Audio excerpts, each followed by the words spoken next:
Hi friends, welcome back to Cammie's Corner and another installment of Harrowing Horror, where this month we are diving into my first Joe Lansdale, and that is The Edge of Dark Water. This book was published in 2012 by Mulholland Books, which is a derivative of Little Brown Publishing.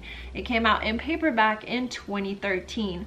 Our genre, it can be classified as multiple genres. I did get some questions during the process of reading this over the month, people saying that, well, I don't think this is horror, and you're not necessarily wrong. It can be categorized as a mystery thriller, a murder mystery, if you will.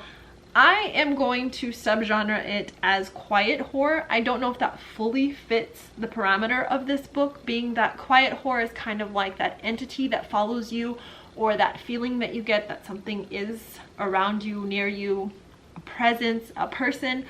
Being that this really only constitutes one area of this story, I don't know that that fully suits judgment on labeling it as such.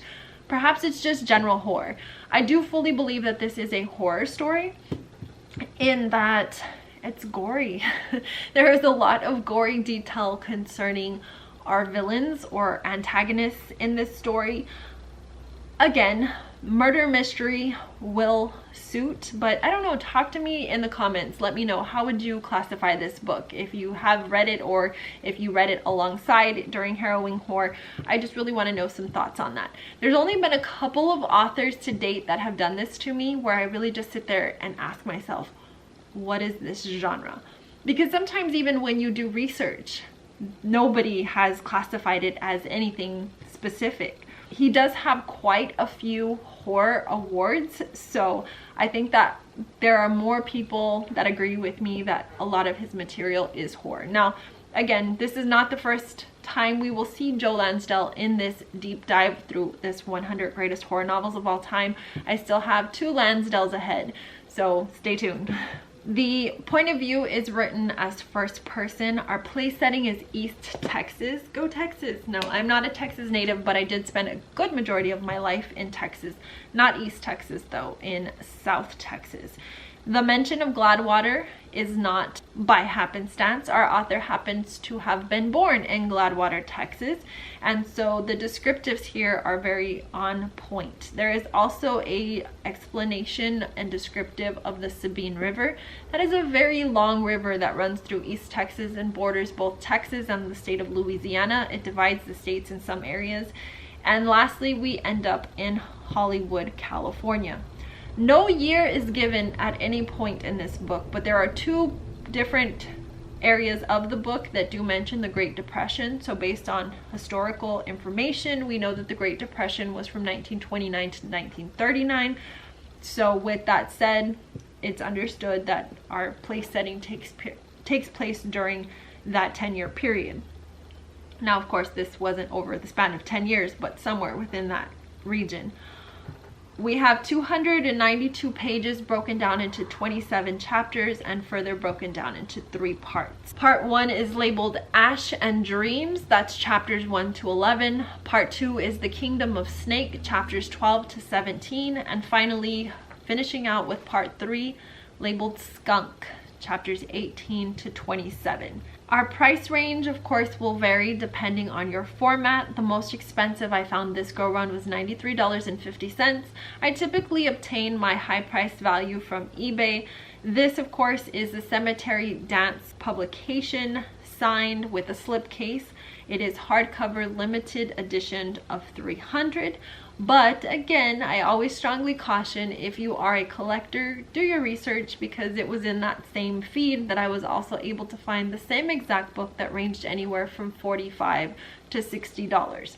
Now, of course, you always want to ask for additional pictures. You want to make sure the picture that you're viewing is true to form, because sometimes people use stock photos, so you don't want to assume what you're looking at is in fact the book that you will be receiving. There are occasions where different covers are provided, so you always want to say, is this the book that I will get, and can I have additional pictures to make sure that that price point does suit the condition of the book. So your ISBN number will vary. Your writing style is informal. There has not been a movie made to date, but somebody better contact Joe Lansdale, because this would make one hell of an independent film. There is, however, a song that is penned after the same name, Edge of Dark Water, by none other than the author's daughter, Miss Casey Lansdale. She is a country folk singer, and she also hails from Texas. The audio version of this book is available through the Hatchet Book Group. It is unabridged and runs 9 hours, 32 minutes, 43 seconds.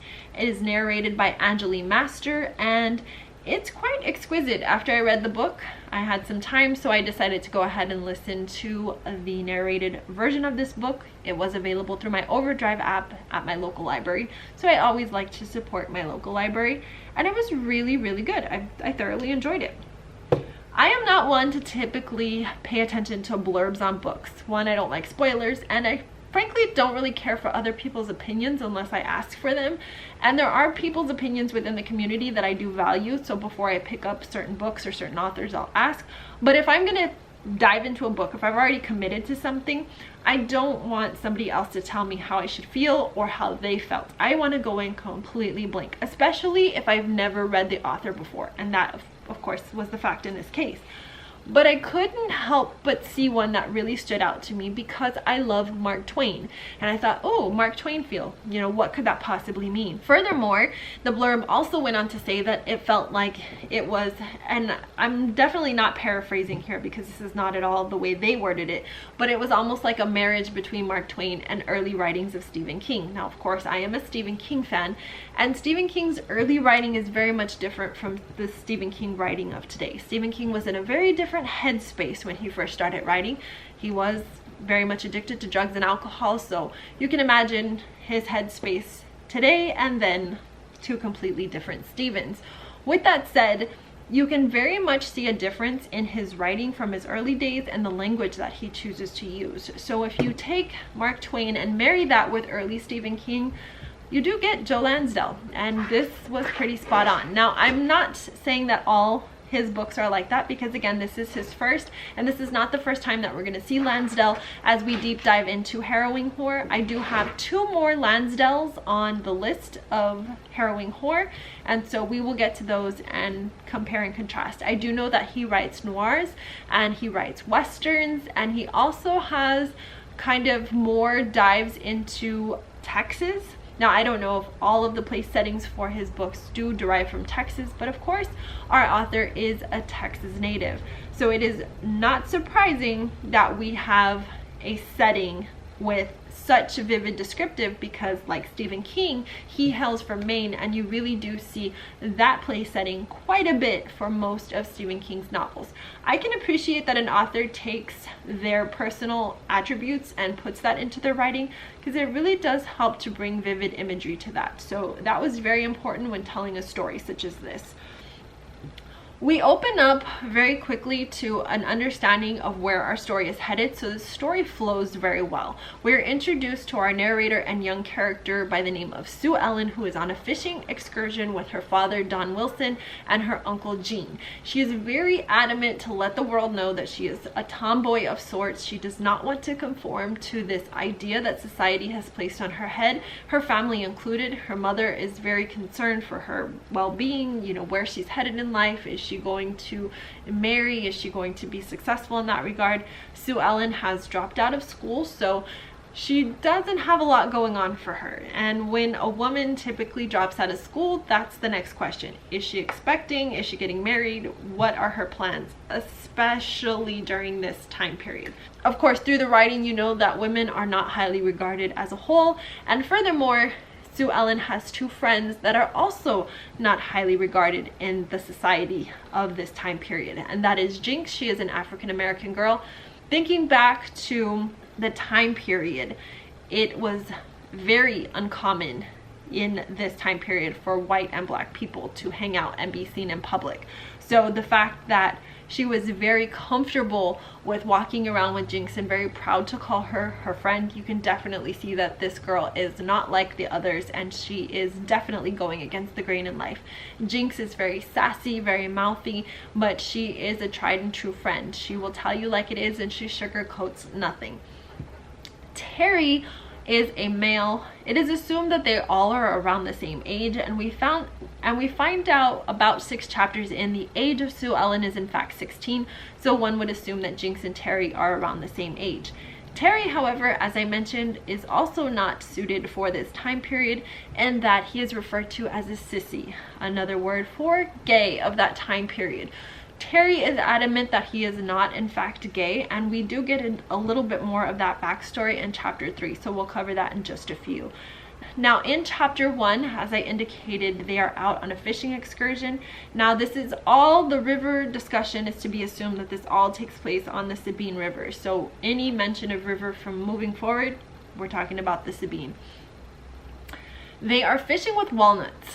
Now again, help me out in the comments. I've never heard this before, and I don't know if in fact this is true. Maybe it's a southern thing, maybe it's a Louisiana, Oklahoma kind of thing, I don't know. But fishing with walnuts, supposedly the fish eats it, doesn't necessarily die, but floats to the top, allotting whoever is fishing to catch these. I think that's cheating, but then again, I've heard of people blowing up fish with dynamite, so I guess this is a little bit more humane.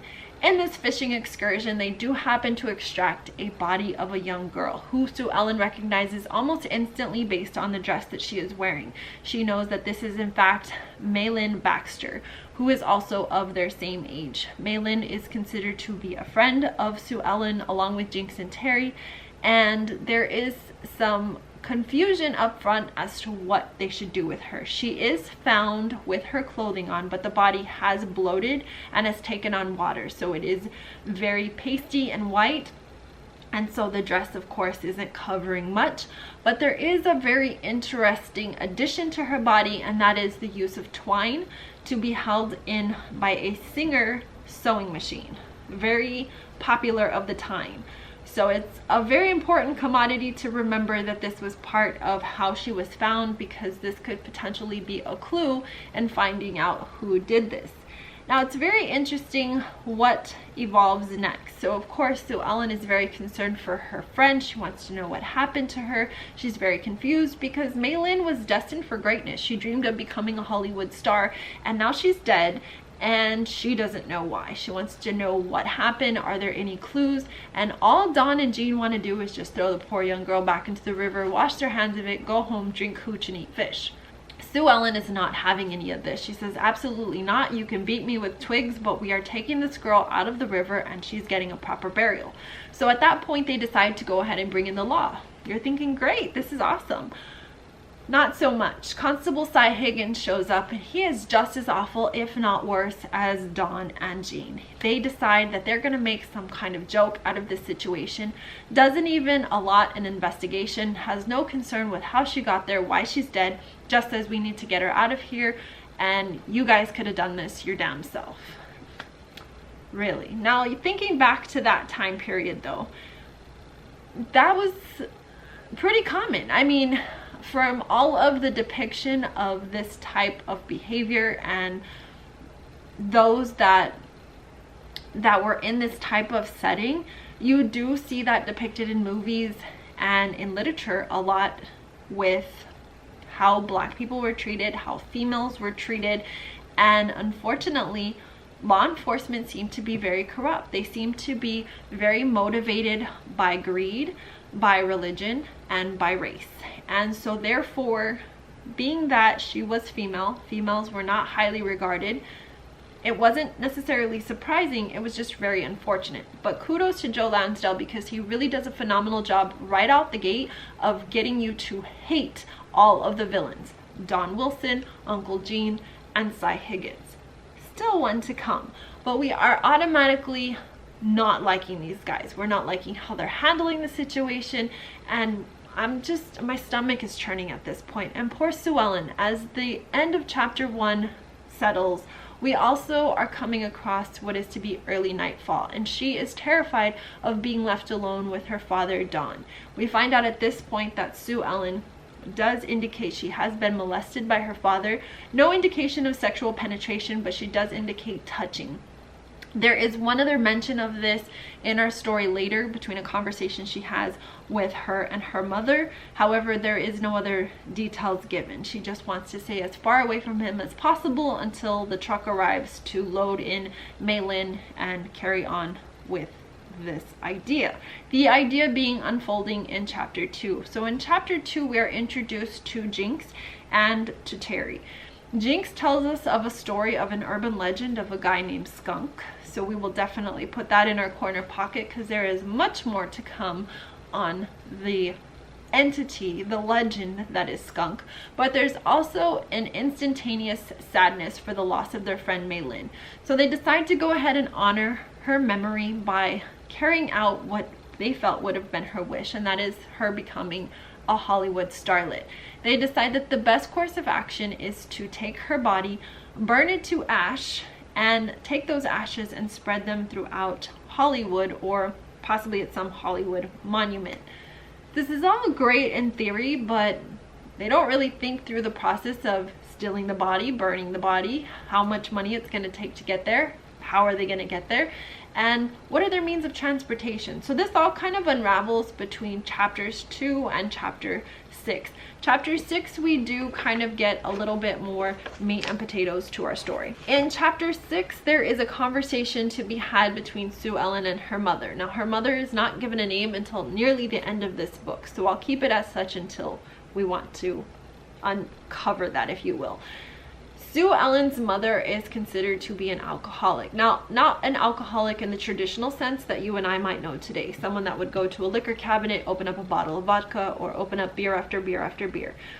I take this kind of to a little bit earlier time period, let's say like late 1800s, and that takes me to Wyatt Earp. His wife of the time, Maddie, and this is depicted in the movie Tombstone, was addicted to Lawton. Lawton, I think, is probably the most comparable thing that I can think of to cure-all, which is what Sue Ellen's mother was addicted to. Medicine of that time had very high levels of alcohol content, so it wasn't uncommon for people to get addicted to it, also intentionally, so that they didn't have to cope with life. They just kind of became these floating objects, or these sedated objects. In her case, she didn't like to go out, she didn't really much leave the bedroom, she kind of gave up on life and motherhood as a whole. And that's kind of the conversation that starts here. But it is also here that we discover the true age of Sue Ellen is in fact 16. Her mother had her also by way of another man. This man is Brian Collins. He does live in Gladwater, Texas. He is a lawyer. He is 5 years older than Sue Ellen's mother, and she had her at the age of 17. So that also places Sue Ellen's mother at about 33 years of age.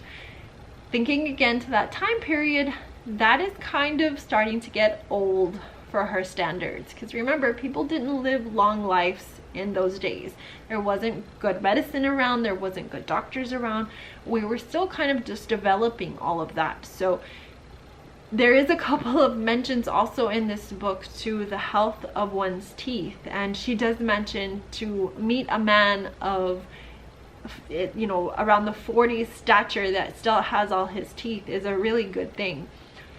She also indicates that she's down on her luck. She's not happy with how her life turned out. Of course, Sue Ellen asks, well, why didn't you just stay with my father? Was he mean to you? Did he beat you like Dawn did?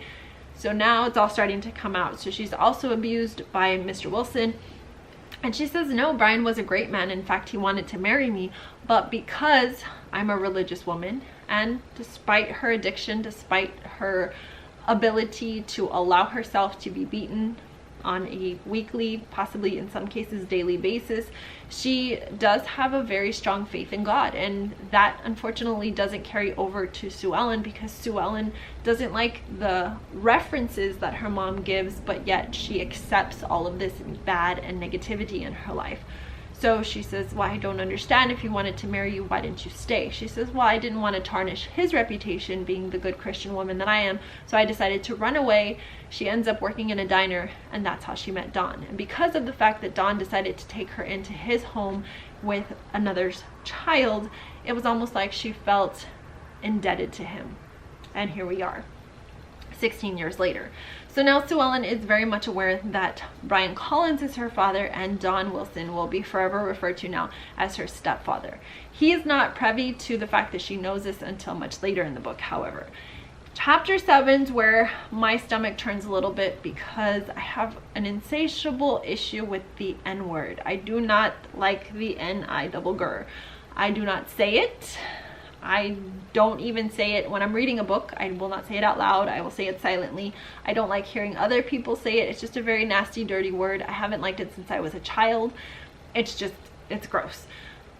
With that said, I do understand our history. I do understand that it is very much a part of the culture that we once lived in, and the word is still used today. In some cases, it's used in a very much more casual, almost like it's been flipped, but I still don't see its relevance. I think it needs to be abolished and it needs to go away forever. But I understand the use of it in certain books. I do know Stephen King has used it before, so I think that's where the references of his early writing has come in, and it was very much used in this book. There's also a reference to the KKK, so that really does help to kind of set the place setting, even though the Depression has yet to be mentioned up to this point. We get a little bit of insight to Jinx, who she is, who her family is. She lives with her mom, her dad is away, but we do get the understanding that her dad does provide for the family from afar. We also do get a little insight into Terry, knowing who his mother is. His mother, of course, was a widower from a very early age. He lost his father, but she did remarry to a gentleman by the name of Harold Weber. Mr. Weber is an oil man. That's how he came into his fortune.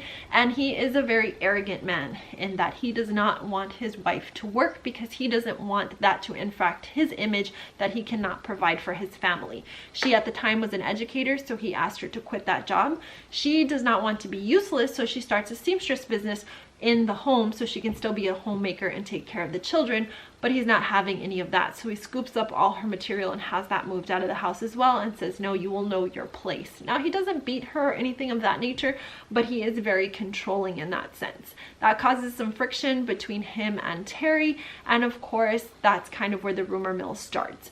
It is understood that Terry's stepfather, Mr. Weber, started a rumor stating that he had seen him with another boy, and that kind of started the whole idea and understanding that he is in fact queer or gay. So Sue Ellen, for being a young female in the late 20s, possibly 1930s, is taking on society headstrong. She has two best friends that do not fit the mold of that day at all. She has an African-American female mouthy friend and a gay male friend, and this is who she chooses to take on the world with, and it does not set well with her dad. Her mom just kind of keeps hush about it, advises her on multiple occasions. It's not necessarily received well in public, but Sue Ellen basically says, I don't care, Mom, they're my friends and I love them for who they are. Whatever they choose to do, whoever they choose to love, doesn't make a difference to me. They are my friends and I love them because they are my friends. We also kind of segue now into chapter 8, where we get a little bit more understanding of Mei Lin's backstory, and we do know that she does in fact have a brother. The brother, however, was not on the good side of the law. He was a bank robber. He did have a partner by the name of Warren Kane, and it is understood that all of the money that he stole from these banks were buried in various locations. They do stumble across a map in which Terry is able to obtain, and there are some arches on this map and a indicator of a Malcolm Cousins. So they're trying to decipher what this code means. After a while, they realize that those arches are possibly grave markers, and they need to go to the cemetery where they are supposed to unearth money. And they do in fact do this. They find a marking that doesn't in fact say Malcolm Cousins, to which they also discover the body of Warren Kane, and so it all kind of comes together and they know what happened in the situation. Now, Mei Lin's brother is deceased, and they are able to unearth about $1,000. So this will definitely help their expedition in getting Mei Lin to Hollywood, as they would like to do. Now, there was some talk in chapter 9 referencing the stepdad a little bit further as far as Terry and why he refers to him as a sissy, and then in addition to that, there's just some loose leaf talk between Jinx, Terry, and Sue Ellen at various points. we enter in a journey home of taking the money and trying to figure out what the next step is. As they do this, Jinx indicates she needs to relieve herself, so she enters in an outhouse. Sue Ellen and Terry are very adamant, no, this is a bad idea, don't do this, you don't know who it belongs to, and then enter in Cletus. Now, Sue Ellen does know who Cletus is, and she knows he is a bad seed. As Jinx exits the outhouse, he sees the bag of money, indicates that is in fact his pillowcase, and decides, because he doesn't like black people, that he is going to attack Jinx. So he does just that. He doesn't attack her with the intent to just hurt, he attacks her with the intent to kill. And so this, of course, sparks rage in Sue Ellen and in Terry, so they attack back.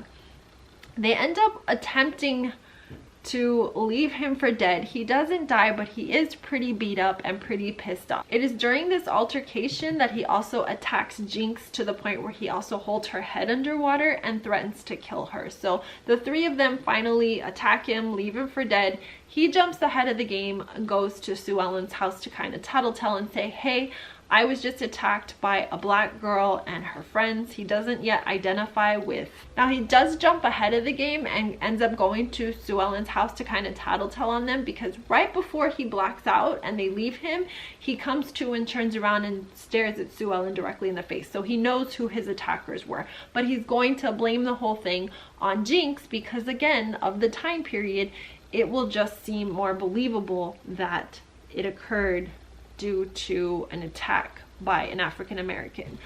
So nonetheless, they're all in trouble, but it's what's going to happen from here. In chapter 10, as Sue Ellen is kind of coming up the backside, Jinx went her way, Terry went to his house. She is confronted by her mom, who says, hey, Cletus and Constable Cy are back over at the house. They're under the understanding that it was you alongside Jinx and Terry that attacked him and you stole some money. So she's like, whoa, what are you talking about? It doesn't belong to him. She's like, well, regardless of what happened, I don't know where you got that money. She tries to kind of explain how, they found it, but she's like, look, you just need to get out of here, and you need to get out of here fast. So she hands her a pre-packed bag and says, you need to get out of town, because if Cletus or Constable Cy gets a hold of you, you're going to be in a lot of trouble. So she heads back to retrieve Terry and Jinx and kind of let them know what's going on. It's here that they decide to go ahead and unearth Maylin and carry out burning her body. So Terry, again, is very adamant that he can help with this, so they take her body to a brick house and he has the whole thing laid out and set up. He knows exactly how it's going to be done, and they do end up incinerating Maylin and putting her ashes in a can. This takes us into part 2, and after everything is said and done, they steal a raft, and it is on this raft that Mama decides to join. So Sue Ellen's mother has packed the bag for not only her daughter, but put some belongings in there for herself and said, it's time for you to go, it's time for me to go. I just need to stop accepting this life and see what else is out there. So the kids are very concerned with her mom going, because they don't want her mom to control the trip. This isn't about her, this is about an idea that they had, and they want her to understand that if she comes along, she's not going to play the adult in the situation. Now keep in mind, she is also addicted to cure-all, so going on this expedition, she is at some point going to go through withdrawals. As they begin their journey down the Sabine River, they do come to this small, quaint town and enter in Reverend Jack Joy. Reverend Joy is one of those men that Sue Ellen refers to as being well kept, as he does have all his teeth, and he does agree to build some rudders for their stolen raft to help them get through the river. So he is a kind man. He does seem to be a little bit interested in Sue Ellen's mom, but he also isn't well trusted among the masses because they're not really sure what his overall intent is. They do end up staying in that town for a few days while the rudders are attached, and they are attending his church, which there is a conversation that then takes place between Reverend Joy and Jinx. And this is the first time that there was a substantial relative argument, and as a Christian woman, it was difficult for me to admit that this was the first time I had heard an argument in reference to opposing miracles or the existence of miracles that I was actually like, Joe Lansdale, okay. It wasn't too bad. And you know, with Texas is a very Baptist rich state. Texas is a very religious state as a whole, and to see the context of how race and religion really play into this book, the writing is very rich and very superb. And I was just really blown away by Jinx's argument with Reverend Joy about why she detests religion, why she doesn't believe in miracles, and kind of how that whole thing plays into her life. And she wasn't acting arrogant or ignorant. She was being very spot on with personal understanding of what had been told to her and shared with her from her mother. So I was really floored. Moving on from that, they do decide to take the journey forward after the rudders have been assembled. The following day they're going to head out, but there is a small scene before they head and embark on the river journey that Reverend Joy and Sue Ellen's mother kind of have a moment of heart. And I think Sue Ellen's mother, again, she's gone through a couple of withdrawals on this journey thus far. I think for her, the comfort being a religious woman, knowing that she's speaking to a reverend, allots for her to be open and honest with him. And I think in some ways she's also looking for forgiveness and redemption. And so she admits a lot of things about her past. And it is in this that Reverend Joy admits a few things about his past. He's not exactly the man that he seemed to be. So the kids were right in that regard. But his story is a little bit richer. It's a little bit deeper in that he is not a man of faith because God called him on it, but more so because he called himself on it for redemption and forgiveness of himself. So we are taken back to a time when Reverend Joy was much younger, and he falsely accused a black boy of stealing a rifle that he in fact stole, and told local law enforcement that the young boy could not be trusted. He was a habitual liar and he needed to be punished for his crimes.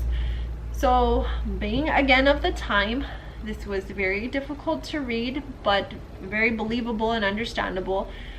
Going back to law enforcement could not necessarily be trusted, and they didn't necessarily do things the way that we do things today. There was no punishment suits the crime. It was the punishment suits the skin color, the financial status in which you come from, the sexual orientation that you are, or the sex in which you personally are. And unfortunately, the young black man was falsely accused, persecuted, and instead of being punished, he was hung up in a tree and burned alive. Those types of things are not easy to read, but they happened. And a lot of books like this that choose to tell the story of our history are wrongly persecuted and fall into this cancel culture. Oh, we shouldn't read these types of books because that's awful. Yes, it's awful, but it's part of our history. And as they say, if you don't know your history, you are doomed to repeat it. So although it's very difficult for me to read things like that, and it's very heart-wrenching for me to know that things like that actually happened, it's also relieving to know how far we've come. Not to say that ugly, bad things don't happen every day. Heinous, awful, ugly, disgusting things happen all around the world every day. And so for some people, they use literature and novels as a form of escape, and they don't want to read about that. And that's okay. Avoid books like this. But to see rich texture added and such vivid details, it really does help to set a story, and it really does also help for you to either love and embrace a character or distance and have disdain for a character. And Joe Lansdale does such a phenomenal job on every level of setting that up for all of his characters. Uncle Gene and Constable Cy have finally caught up to the four, as well as Reverend Joy. There is some understanding that the rumor mill has started that her mother has already taken up with Reverend Joy. Of course, this is probably a prodigy of their own imagination. They have defaced his church, and they have threatened now then to kill Jinx and skin her alive. All they want is the money. The kids are adamant in saying that the money was made up. There was never any money. They just ran away from home, and Sue Ellen's mom wanted to tag along because she was tired of the life that she was living and tired of being beaten and bruised. And all the while that this conversation is being had between these 6 individuals, Reverend Joy is watching and listening. As soon as Uncle Gene threatens to kill and harm Jinx, he takes a 2x4 and whacks Uncle Gene upside the head and kills him instantly. So we already know that one of the villains has been taken out. Now at this point, Constable Cy is still living. However, they have moved on. They have decided to separate because they do need to go back to Reverend Joy's home and acquire the money that was left there along with Maylin's ashes in order to continue and embark on the journey that they set out on. So Reverend Joy, Sue Ellen's mom, and Jinx carry on down the river. Terry and Sue Ellen go back to retrieve these items and advise them, hey, if we don't return in a timely manner, just move on without us. When they get to Reverend Joy's house, it is very apparent that Uncle Gene and Constable Cy will not be a threat in the future. Unfortunate for them, they have been killed and dismembered in a very grotesque and gruesome way by only what can be perceived as the urban legend skunk. There are bloody fingerprints everywhere. There is a very prominent scene that had been set that a statement is being made. Now it is said that this urban legend that is skunk at once was just a regular boy who wasn't born quite right to a set of parents. It is understood that possibly his father was of mixed races, but his mother was a slave. He was born what would appear to be deaf-mute because he did not have the ability to speak. He did mumble quite a bit. At a very young age, around the age of 3, his dad got tired of listening to the mumbling, so he turned him over, took a pair of pliers to his mouth and pulled out his tongue, ran away, and was never seen again. This, of course, left a very unsettling and unnerving child, and so by the age of 10, on his birthday, his mother decides that it's time to take him on a fishing trip. It is on this fishing trip that she fully intends to push him overboard and give him the life that he finally deserves, because that's what God would have wanted. After pushing her son overboard, she discovers that he is in fact not dead, so she proceeds to beat him over the head, to which does not kill him. So then she proceeds to hold him underwater. He floats away, so she assumes he's dead, heads back to her village, and he does float back days later. It is said then he went wild and missing and goes on to live this wild life, and because he doesn't bathe properly, starts to smell and takes on the name skunk. That is our big villain. So he is wild and untamed. He has no manners, no human skills, so he has basically taken on the revenge of the horrid upbringing that he had and only wants to kill. He's had a insatiable thirst of revenge, and so it is said anyone that hires him, he will seek out to kill these people that he's hired, and he does not stop until it is done. This is our skunk. So skunk has clearly killed Uncle Gene and Constable Cy, so they are no longer a threat, but now skunk is the new threat. It's during this time, as they're making their way back with the ashes and the money to the river to meet back up with Reverend Joy, Ma, and Jinx, that Terry does admit to Sue Ellen that he is in fact queer, and she has no issue with it. I love you for who you are, and even if you were straight, I'd probably hit on you, but that's beside the point. We're friends and I'm fine with it. Skunk's description is furthered in chapter 17, and he kind of gives me that feeling of The Hills Have Eyes. I just kept picturing a character like that. He walks around with a hatchet, and they do end up running into him just before they get back to their party, and it is there that a hatchet is thrown at Sue Ellen and at Terry, and it does end up hitting one of Terry's fingers, and he loses a fingertip. This will later cause an infection that forces him to lose that portion of his arm from the elbow down.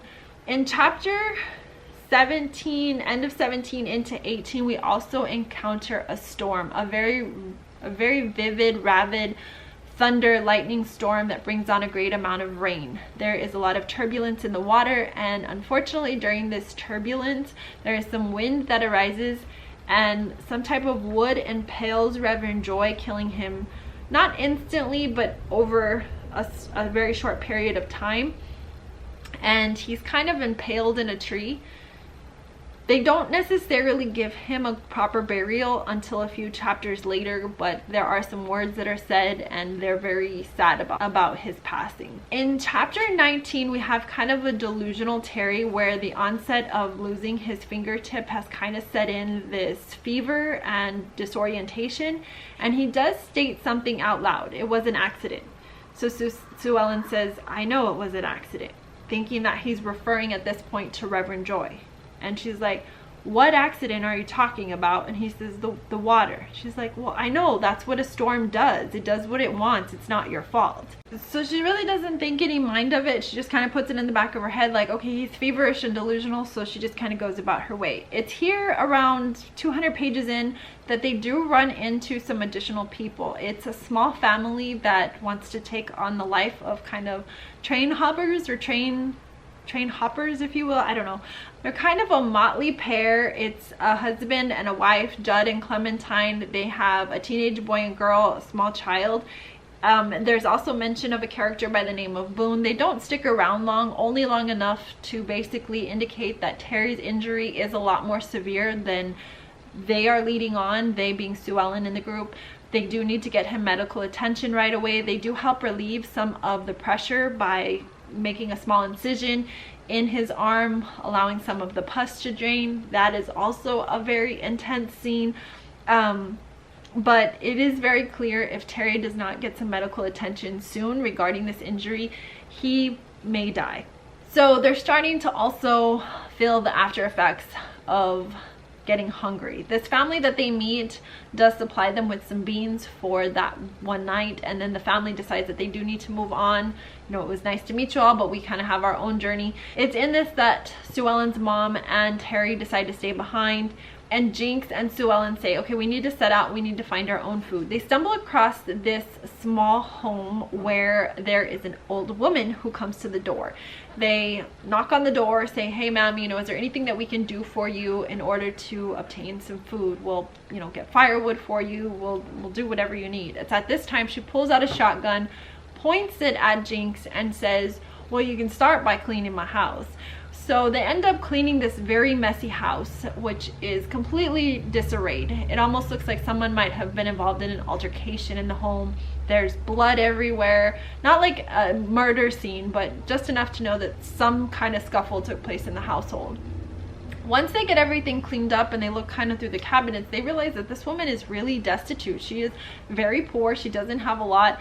And so they kind of start asking her questions. So she begins to kind of share her life story. It kind of takes us back to the Civil War, the plantation. She indicates that her family at one time was very prestigious. She does come from money. They were ranchers or farmers of some sort. She had a sister and a brother. The brother went on to war. The sister went on to marry a Yankee. And she kind of stayed back and became her father of sorts. She took on the land, and she was married, but she killed her husband because her husband was known to cheat on her many times. So she shot him probably 20-30 years ago, buried him somewhere on the ranch, and then just became this recluse kind of introvert crazy lady that nobody wanted to be around.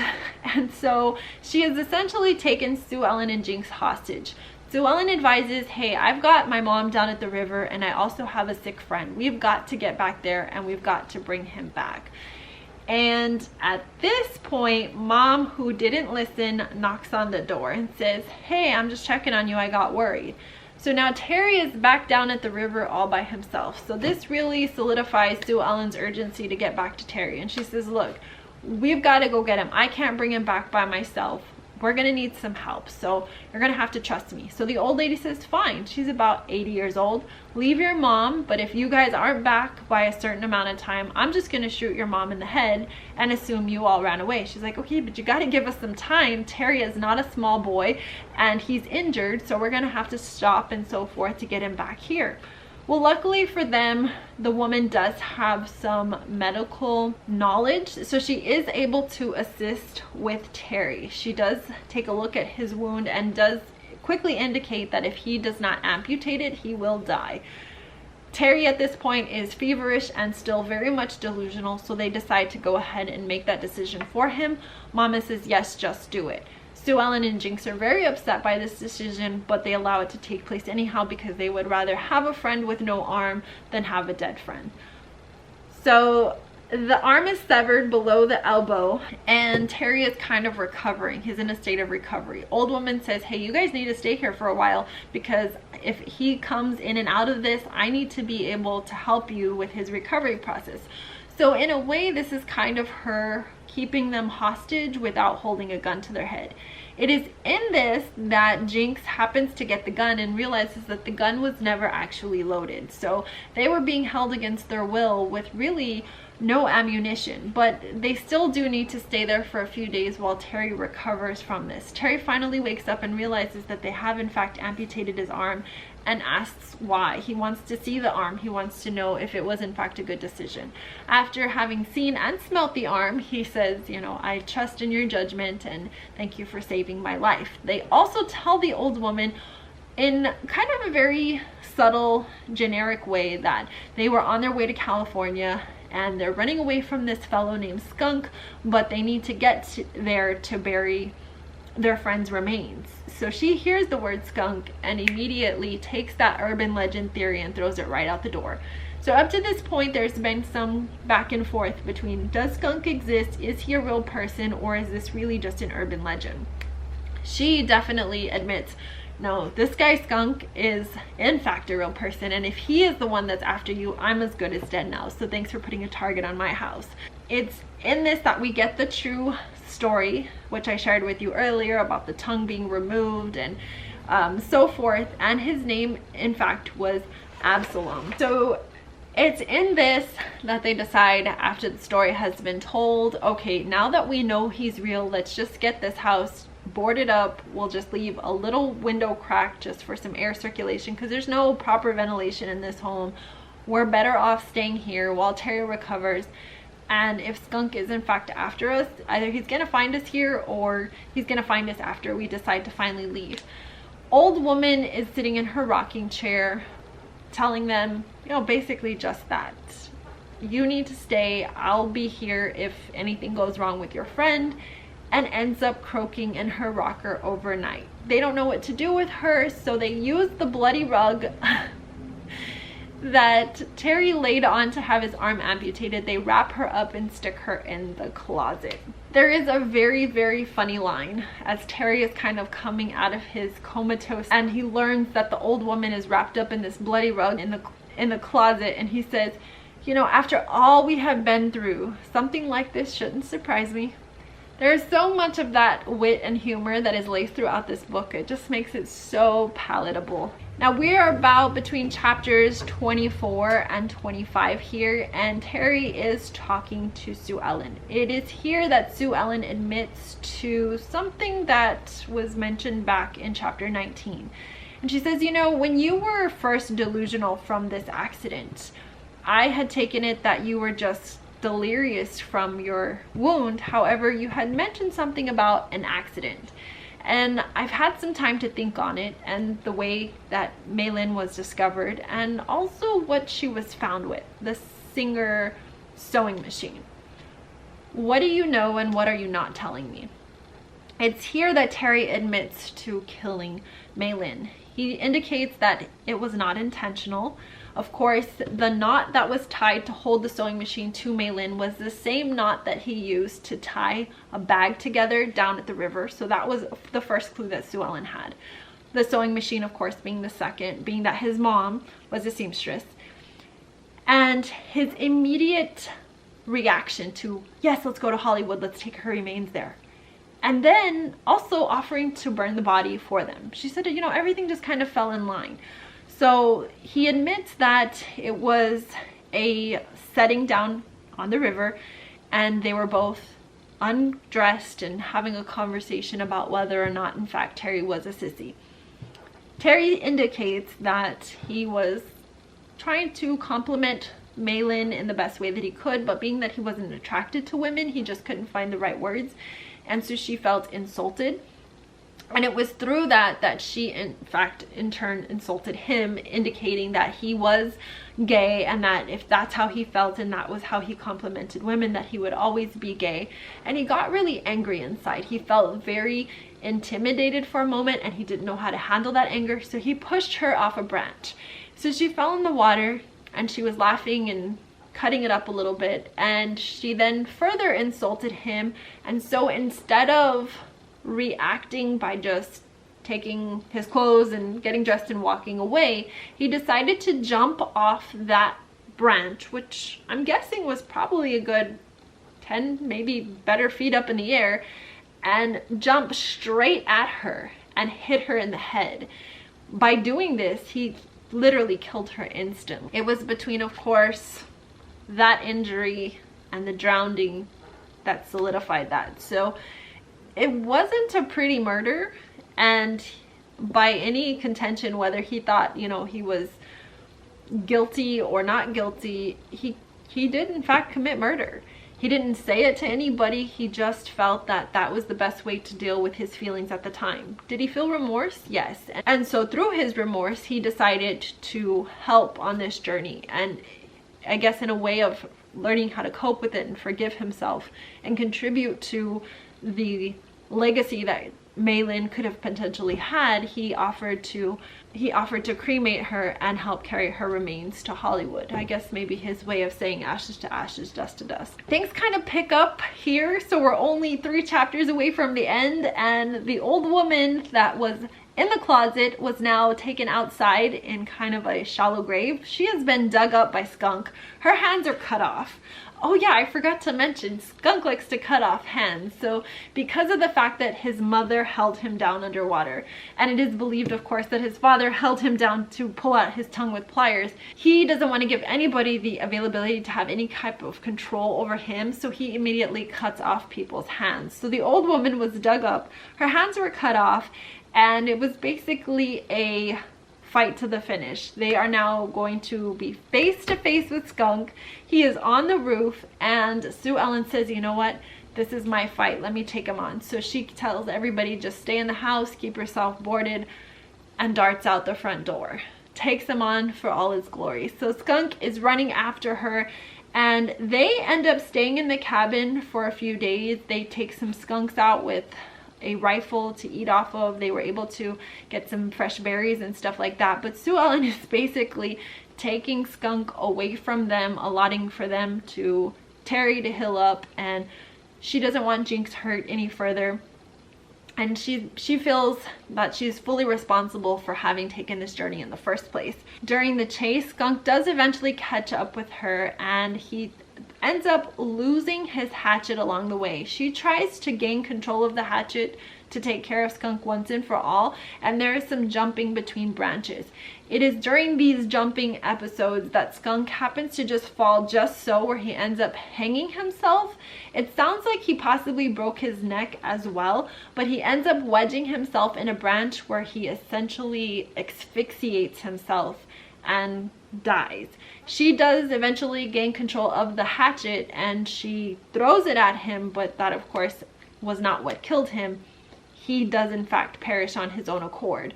She leaves him there though, because just like any urban legend, you want to make sure he's damn dead. So she goes back to the cabin to retrieve her friends, and her mom tells them, hey, Skunk is officially dead. I left him hanging there. I will go back and check personally, because they are going to have to go back down by the river. But before she does fully embark on completing that journey to Hollywood, she does have one last moment where she does go to the location where Reverend Joy had passed, and does release his body out to sea, but does decide to leave Skunk hanging in the tree, and then they make their way by bus to Gladwater. When they get to Gladwater, they run into a Captain Burke. Now here we are with the police department again. So of course right away you're already a little skeptical because of the encounter that we had with the previous law enforcement. They go over their story, and they explain what happened with the old woman. There are a few parts and pieces that they do leave out, but they mention that they were in fact running away from her now stepfather. And Captain Burke says it wouldn't by chance happen to be this man, and takes them back to a jail cell where Don was sitting. So this entire time they're thinking that perhaps Don was the reason that Cletus was after them, that Uncle Gene was after them, but Uncle Gene was on his own accord. He had grouped up with Constable Cy, and so Don really wanted to save them. Inevitably, that was his purpose. Now, of course, going back to early chapter 12, when Sue Ellen's mom was like, no, you got to get out of here, she also told Sue Ellen at that time that there was a $75 price on each of her and her friends' heads that Don agreed to take in. So Sue Ellen already knew that she was almost useless to her father in terms of value, and so this is all revisited. And Sue Ellen's mom does something very brave and very bold, and she takes on Don head on. She says, you know, no, I don't want anything to do with you anymore. I've moved on. I have realized that I am worth more, that my daughter is worth more, our lives are worth more, and so therefore I don't want to be with you. I don't have a desire to be treated this way anymore, so you can just get the hell out of here and go back where you came from. So they do send him back packing, and Sue Ellen's mom, who is Helen at this point, does take up with Captain Burke, and they do start dating. It all kind of comes down to one of those really interesting, okay, now what's gonna happen? Because I'm still not 100% trusting that Captain Burke is on the up and up. I mean, he obviously is interested in Helen, but is he going to be a good guy? He's still a cop, right? So he takes Helen out to dinner, and it is during this dinner that he introduces her to a local attorney by the name of Brian Collins. Brian does not recognize Helen, who is introduced as Helen Wilson, and it is here that Helen decides to take her daughter to a park bench and let her view from afar her father. She gets to see her father, but she also sees that her father runs into the arms of a woman who is accompanied by two young girls. So she does decide to just leave him be. She says, you know, at this point, looking at him, I did have hopes and dreams of perhaps you and he getting back together, and that we would be some big happy family, but looking at him, I don't feel anything. And she goes, honestly, neither do I. So they're gonna kind of just take their chances and see what happens, you know, with life. And they actually never do get on that bus to Hollywood, California. Our story does leave us where the family is traveling to these kind of like safe homes. It's kind of like a little hotel room, I guess, if you will, and they do meet up with Captain Burke. Captain Burke is indicating, hey, you know, get up with your friends Jinx and Terry. So she does have her bus ticket and her ashes, and she's just waiting for the sun to rise so the family can get on this bus and they can complete their journey. It is interesting to know what would happen to them, what has happened to them. Did they end up staying in California? Did they go back to Texas? Did their stars change? Did their fate change? I don't know, but this story was fantastic. Oh, I need to fix my bowl. I give this story 5 stars. Why? Yes, there was some things that were difficult for me. However, the writing was perfection.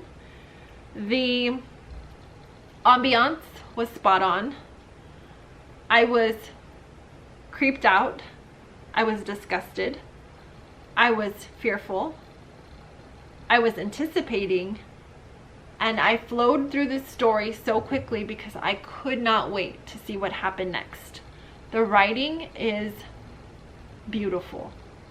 The story is heartbreaking and beautiful all in the same breath. Joe Lansdale is fucking phenomenal. I love this book. 5 stars. What are we reading next? Another Dean Koontz.